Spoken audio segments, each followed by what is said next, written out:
Assalamualaikum warahmatullahi wabarakatuh. Jumpa lagi dengan saya Gusti Pati. Mugia Rahayu Sagung Jumadi Sampurasun Sampurasun Sampurasun. Baik, kita Pajajaran kali ini akan menceritakan sebuah kisah perjalanan saya sejak saya masih kecil ataupun masih kanak-kanak sampai dengan hari ini.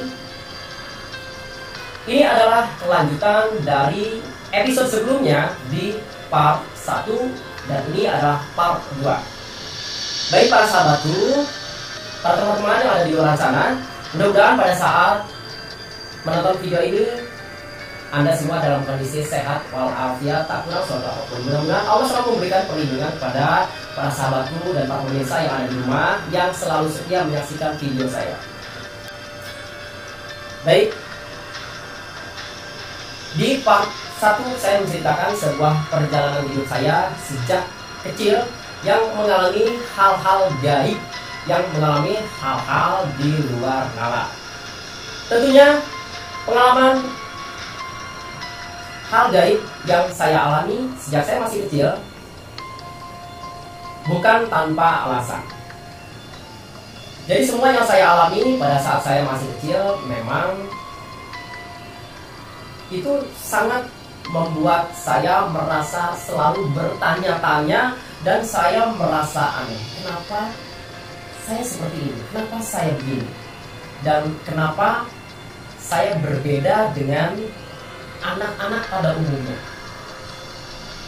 Seperti yang saya ceritakan di episode sebelumnya, yaitu di part 1, saya selalu mengalami hal-hal gaib, yaitu adalah sebuah bisikan-bisikan ataupun panggilan-panggilan gaib dari seorang suara perempuan yang memanggil-manggil saya dengan sebutan Sang Kuryang.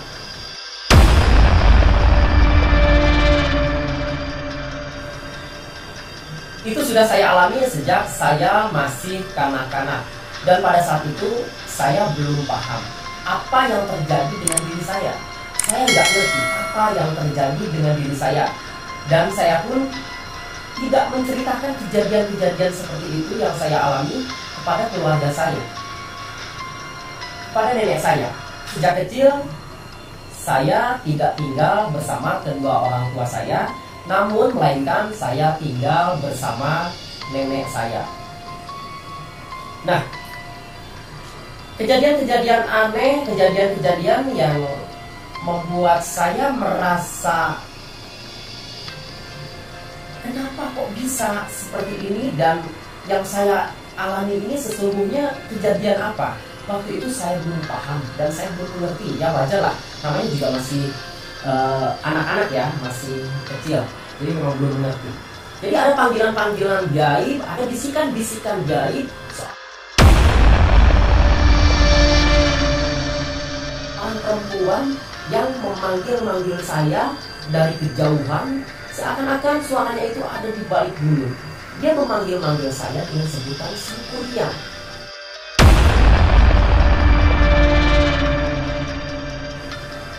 Itu satu. Yang kedua, seperti yang saya ceritakan di episode sebelumnya, yaitu di part 1, setiap saya dalam kondisi tidak sehat ataupun setiap saya dalam kondisi sakit panas, saya selalu ditemani oleh makhluk gaib yang hanya berbentuk kepala saja, tidak mempunyai tangan dan tidak mempunyai kaki. Dan itu hanya mata dan mulut saja. Nah, makhluk gaib itulah yang selalu menemani saya dalam kondisi di saat saya sedang sakit panas. Dan saya pun tidak paham apa yang terjadi dengan diri saya sesungguhnya. Ada perempuan-perempuan yang memanggil-manggil saya dengan sebutan Sang Kuryang. Ada makhluk gaib yang hanya berbentuk kepala saja, tanpa tangan dan tanpa kaki, hanya mata dan mulut saja.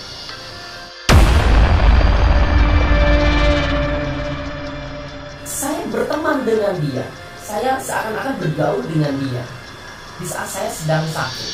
Namun pada saat saya sembuh dari sakit, makhluk gaib itu tidak ada sama sekali. Dan ini hanya saya pribadi yang mengalami, yang merasakan, dan saya tidak menceritakan kejadian-kejadian aneh seperti ini pada nenek saya yang mengurus saya pada saat itu. Baik para sahabatku, para teman-teman yang ada di luar sana, yang mungkin ada juga sebagian teman-teman di luar sana yang mengalami hal-hal serupa dengan saya. Mungkin saya rasa pasti ada orang yang mengalami hal-hal aneh, hal-hal yang serupa, hal-hal yang mirip dengan yang saya alami sewaktu saya masih kecil. Nah, selain itu, saya itu kan dulu waktu diasuh dan diurus langsung oleh nenek saya. Pada saat itu nenek saya itu membedah sebuah hutan belantara menjadi sebuah perkebunan, yaitu kebun kopi. Rumah saya itu berada di tengah-tengah hutan belantara yang dibedah menjadi sebuah perkebunan kopi. Nah, rumah saya itu terpencil dan memang tidak ada rumah lain di dalam kebun itu. Walaupun ada rumah di dalam kebun itu yang saya ingat itu hanya ada 3 rumah yang ada di dalam kebun itu, dan itu jaraknya sangat jauh sekali. Sementara rumah saya jaraknya itu sangat jauh juga dengan para penduduk-penduduk yang lain. Nah, namanya juga di kampung, namanya juga sebuah perkampungan yang sangat mungkin katakanlah desa-desa terpencil lah ya, desa-desa terpencil. Jadi rumah saya itu desa-desa terpencil itu jaraknya memang benar-benar jauh. Nah, saya pada saat saya masih kecil itu saya harus beraktivitas seperti sekolah, mengaji. Nah, yang lebih mengesankannya lagi dan sampai saat ini saya masih bisa membayangkan pada saat saya masih kecil, saya harus pergi mengaji ke desa-desa terpencil itu, lalu kemudian saya harus pulang dalam kondisi yang gelap, gulita, tanpa penerangan, karena pada saat itu listrik pun memang masih jarang ya. Terus terang, kalau di desa-desa itu sudah ada listrik, sementara ke rumah saya itu nggak mungkin ada listrik, karena memang jarak rumah saya dengan desa-desa itu sangat jauh sekali. Rumah saya ini terbuat dari gerigi dan terpencil di dalam kebun dan tidak ada listrik. Nah, pada saat saya masih kecil, saya masih ingat saya harus beraktivitas sekolah dan mengaji. Jika mengaji, saya berangkat maghrib-maghrib ke desa-desa itu, lalu kemudian saya mengaji, dan setelah saya pulang mengaji, biasanya saya izin pada nenek saya untuk tidak segera pulang, karena saya punya kebiasaan nonton TV sampai larut malam. Itu sekitar jam 11 malam. Jangankan jam 11 malam, itu di kampung itu kalau sudah di atas jam 8 itu udah sepi dan susah sekali kita berjalan di malam hari dan berpapasan dengan orang. Artinya kampung itu memang benar-benar sepi. Namun anehnya, di saat saya masih kecil, kira-kira umur saya sekitar 8 tahun atau 9 tahun.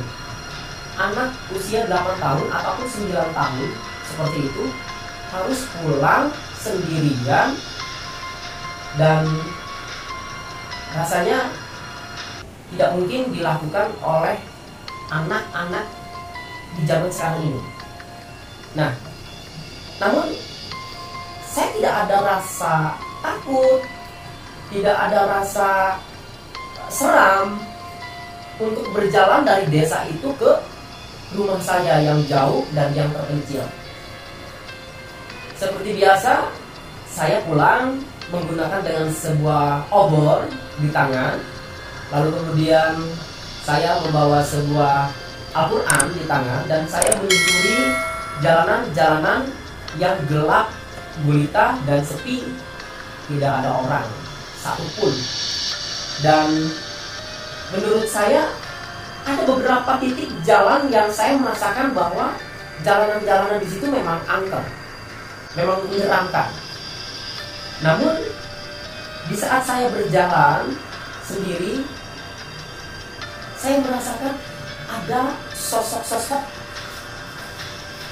yang mendampingi saya di belakang saya, sehingga saya merasa pada saat itu saya merasa tidak takut dengan kondisi yang gelap seperti itu, dengan kondisi saya yang selalu berjalan di tengah malam sendirian seperti itu.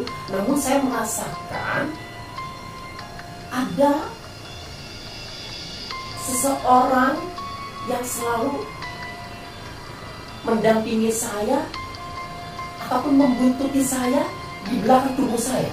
Saya merasakan itu di saat saya berjalan di tengah-tengah kegelapan malam. Selama saya berjalan di tengah-tengah kegelapan malam, selama saya masih kecil sampai saya beranjak remaja, saya tidak pernah mengalami suatu kejadian-kejadian yang mengancam jiwa saya. Alhamdulillah saya tidak pernah mengalami kejadian-kejadian seperti itu. Namun yang membuat saya heran adalah kenapa saya merasakan ada sosok yang mengiringi saya dari belakang, ada sosok yang mendampingi saya dari belakang, ada sosok yang mengikuti saya dari belakang. Itu yang saya rasakan. Namun saya tidak mengenal sosok apakah ini yang selalu membuntuti saya dari belakang di saat-saat saya sedang berjalan di tengah malam, di tengah kegelapan seperti itu. Saya merasakan ini seakan-akan dia itu memang mendampingi saya di saat-saat saya memang dalam kondisi memang seharusnya didampingi oleh orang tua gitu ya. Namun di tengah kegelapan malam saya harus berjalan dan saya harus melakukan sebuah perjalanan dari desa lalu kemudian ke rumah saya yang terpencil, yaitu yang di dalam hutan ataupun di dalam kebun seperti itu. Nah, ada suatu kejadian yang mana pada malam itu saya merasakan sebuah ketakutan. Kenapa bisa saya merasa takut? Karena pada saat itu di tengah malam, di saat nenek saya sedang tertidur pulas, lalu kemudian saya bangun dari tempat tidur saya yang sedang pulas tertidur, lalu kemudian saya terperanjat bangun dan saya langsung lari ke pintu dan membuka pintu rumah saya bergegas lari ke sebuah pohon kemiri yang dimana pada saat itu saya terbiasa menambatkan kerbau saya di sebuah pohon kemiri. Saya merasakan dan saya melihat bahwa kerbau saya itu lari dan terlepas dari ikatannya, sehingga saya menjadi kaget dan shock karena kerbau saya itu lari. Saya pikir ini benar-benar gawat kalau misalkan kerbau saya itu lari ataupun kabur, karena kerbau itu bukan kerbau pribadi saya, itu adalah kerbau yang saya urus. Artinya saya hanya sekedar mengurus saja, kerbaunya itu adalah kerbau orang lain. Dan kerbau itu biasa digunakan untuk membajak sawah. Dan saya mengurusi kerbau itu Seperti biasa, kalau misalkan malam, kerbau itu saya tambahkan di bawah pohon kemiri yang ada di belakang rumah saya. Dan biasanya saya membuat sebuah api unggun di samping kerbau itu agar kerbau itu merasa hangat dan tidak digigit oleh nyamuk. Namun pada malam itu entah kenapa di saat saya sedang tertidur pulas, saya mendengar ada suara kerbau saya yang lari terbirit-birit dan terlepas dari ikatannya.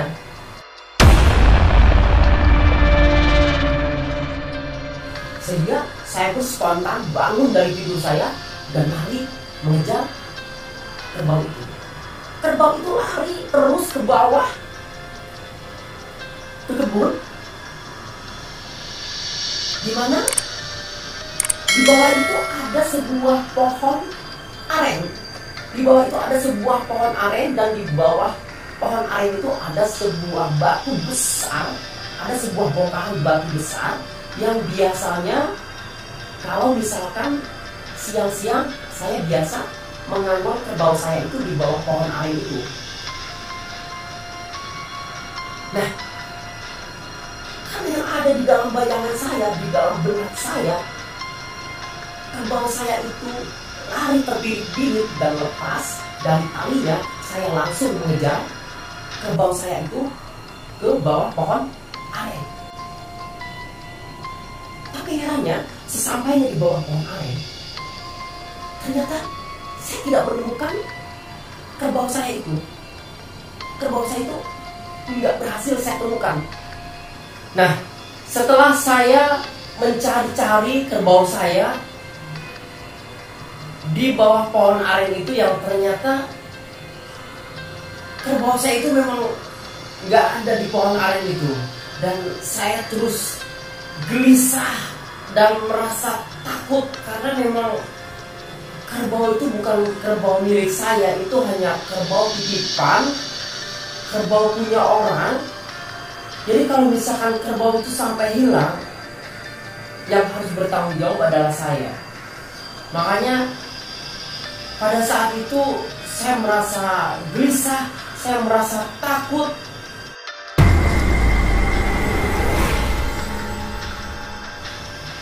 Kalau misalkan kerbau saya itu sampai hilang, akhirnya saat saya merasa kebingungan, saya termenung di bawah pohon aren itu malam-malam. Akhirnya saya seakan-akan ada yang berbisik di telinga saya.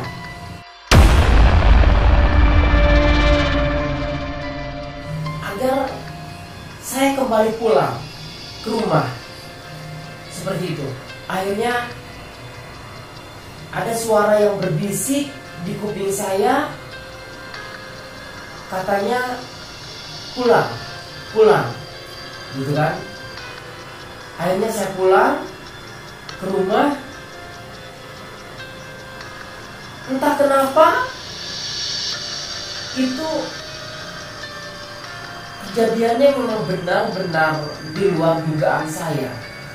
Begitu saya sampai di rumah, di bawah pohon kemiri, yang dimana biasanya kerbau itu saya tambahkan di situ di bawah pohon kemiri, dan di sampingnya itu masih ada api unggun. Begitu saya sampai ke rumah di bawah pohon kemiri itu, ternyata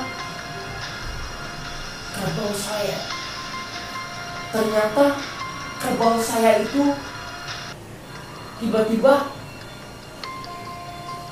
ada di bawah pohon kemiri dan masih utuh tertambak di bawah pohon kemiri.